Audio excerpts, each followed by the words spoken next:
અમદાવાદ નામ સાંભળતા જ મનમાં ટ્રાફિકનો કિલ્લોલ, ગાંધી આશ્રમ, સાબરમતી રિવરફ્રન્ટના દ્રશ્યો અંકિત થાય છે. મોજીલા એવા અમદાવાદ શહેરનો આજે 613મો સ્થાપના દિવસ છે.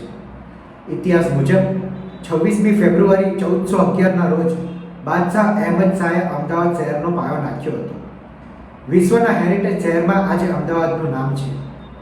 અમદાવાદ એ ગુજરાતનું સૌથી મોટું અને દેશનું 7મા નંબરનું સૌથી મોટું શહેર છે. અમદાવાદની હાલની જનસંખ્યા 80 લાખથી વધુ માનવામાં આવે છે. ગુજરાતની સ્થાપના થઈ તે 1960થી 1970 સુધી અમદાવાદ ગુજરાતનું પાટનગર હતું. ત્યારબાદ રાજધાની ગાંધીનગર ખસેડવામાં આવી.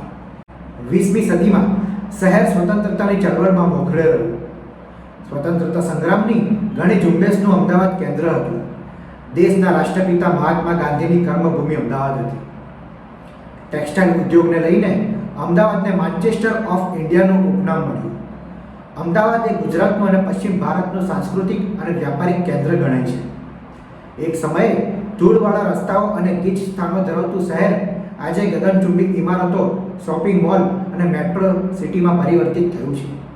સાબરમતી રિવરફ્રન્ટ ડેવલપમેન્ટ પ્રોજેક્ટ અને કાંકરિયાના વિકાસ કાર્યોને લઈને શહેરની ખૂબસૂરતીમાં 4 ચાંદ લાગ્યા છે. મહાત્મા ગાંધી દ્વારા સ્થાપિત ગુજરાત વિદ્યાપીઠ અને રાજ્યની મોટી શૈક્ષણિક સંસ્થા એવી ગુજરાત યુનિવર્સિટી અમદાવાદમાં આવેલી છે. આ સિવાય પણ અમદાવાદમાં વિવિધ ક્ષેત્રોની સરકારી અને ખાનગી શૈક્ષણિક સંસ્થાઓ આવેલી છે. તેથી અમદાવાદને ગુજરાતનું શિક્ષણનું હબ કહેવાય છે. ઇતિહાસ અનુસાર દિલ્હીના મુગલ શાસક જહાંગીર ઘણા વર્ષો સુધી સાબરમતી નદી કાંઠે શાહીબાગમાં રહ્યા હતા અને કેટલાક સમય સુધી ગુજરાતના કમાન્ડર તરીકે શાસન કર્યું.